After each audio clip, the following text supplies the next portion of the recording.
Picture चालू करो बे। Please Guru Nanak ji के चित्र में भी हम इनको इस तरीके से पूछते हैं, आप इस तरीके से टेबल पे मत रखो। सर कहाँ रखूं सर? तरीका ठीक सर कहाँ रखूं? यहाँ रख दूं सर? आप यहाँ मत यहाँ रख रखो। देता हूँ सर। सर गुरु नानक जी के चित्र में भी आपको अभय मुद्रा दिखाई देगा। गुरु नानक जी भी कहते हैं कि डरो मत, डराओ मत। और पंजाब से गुरु नानक जी मक्का तक गए, थाईलैंड तक गए, अफगानिस्तान गए, श्रीलंका गए। अच्छा, किसी से हिंसा नहीं की, अहिंसा की बात की, समझ गया। सत्य की बात की, और किसी को उन्होंने अपनी जिंदगी में नहीं डराया। उसके बाद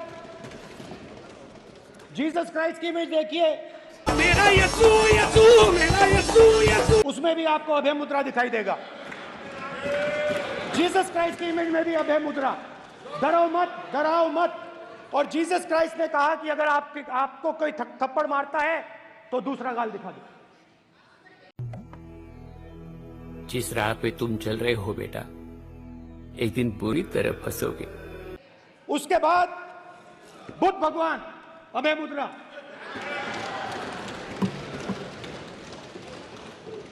डरो मत, डराओ मत, अहिंसा।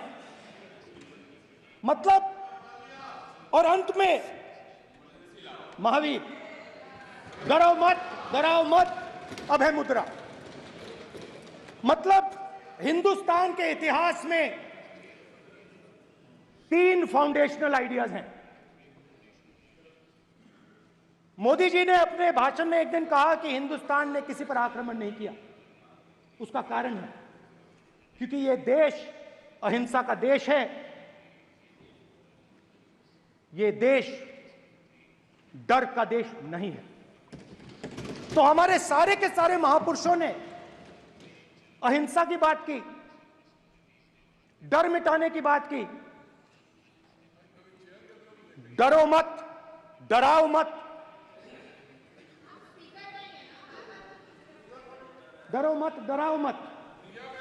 और दूसरी तरफ शिव जी कहते हैं डरो मत, डराओ मत, अभय मुद्रा दिखाते हैं। अरे बस कर भाई, अब पागल कर दिया, पिटा जाते हैं। अहिंसा की बात करते हैं, त्रिशूल को जमीन में गाड़ देते हैं। और जो लोग अपने आप को हिंदू कहते हैं वो 24 घंटा हिंसा हिंसा हिंसा, नफरत नफरत नफरत, असत्य सत्य असत्य। अब तू गया बेटा, अब तू गया। आप हिंदू हो ही नहीं। हिंदू धर्म में साफ लिखा है, सत्य के साथ खड़ा होना चाहिए, सत्य से पीछे नहीं हटना चाहिए, सत्य से नहीं डरना चाहिए। अहिंसा हमारा प्रतीक है। अभय मुद्रा। रुको जरा, सब्र करो। माननीय अध्यक्ष जी, शोर शराबा कर इतने बड़े वाकया को छिपाया नहीं जा सकता। विपक्ष के नेताजी ने कैटेगोरिकली कहा है कि जो अपने आप को हिंदू कहते हैं वो हिंसा करते हैं।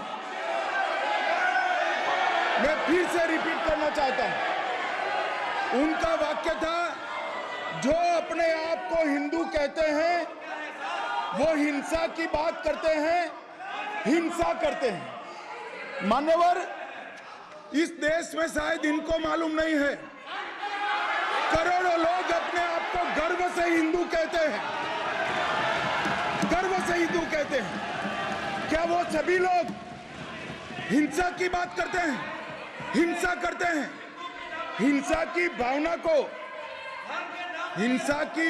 को किसी धर्म के साथ जोड़ना, और इस सदन में और संवैधानिक पद पर बैठे हुए व्यक्ति ने, मैं मानता हूं मान्यवर, उन्होंने इसकी माफी मांगनी चाहिए। मान्यवर, मैं उनको एक गुजारिश भी करना चाहता हूं कि इस्लाम में अभय मुद्रा, इस पर इस्लाम के विद्वानों का मत एक बार वो ले ले। गुरु नानक साहब की अभय मुद्रा पर SGPC का मत वो ले ले। और मान्यवर, अभय की बात तो इनको करने का कोई अधिकार नहीं है। आपातकाल में पूरे देश को इन्होंने भयभीत करा, लाखों लोगों को जेल में डाला। और आतंक, वैचारिक आतंक अगर कभी था, वैचारिक आतंक कभी था तो आपातकाल के वक्त था। और मान्यवर, दिल्ली में दिन दहाड़े हजारों सिख भाइयों का कत्लेआम उनके शासन में हुआ। आज वो भय की बात कर रहे हैं। मान्यवर, मेरा आपसे आग्रह है कि श्री राहुल गांधी, नेता प्रतिपक्ष, पहला भाषण होने के बावजूद माफी मांगनी चाहिए। न केवल सदन, पूरे देश की माफी मांगनी चाहिए।